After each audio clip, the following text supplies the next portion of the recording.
you should try again. Hindi porket nagkamali ka, hindi mo na uli pwede i-try. Story time. I have a clothing brand before na basically nag-fail. And what if I take risk again? Kasi for me, fails means first action in learning. And wala naman talaga masama kung magta-try ka ulit, di ba? Kahit ikaw dyan na nanonood, kung nag-fail ka before, pero alam mo sa sarili mo na masaya ka while doing the process, you should try again. Kasi, don't lose the chance.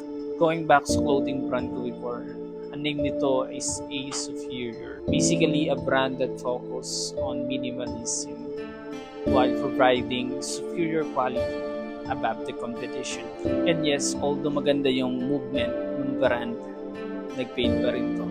And napakadaming bagay na pwede mong i-consider by it pays. Marketing, budgeting, costing. And right now, gusto ko ulit siya i-try.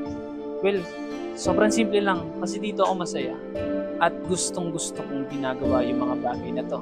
And since medyo magiging mahaba tong journey na to, and sana samahan mo, this time, gusto ko siyang i-try doing again what I really love to do nang hindi minamadali lahat ng bagay.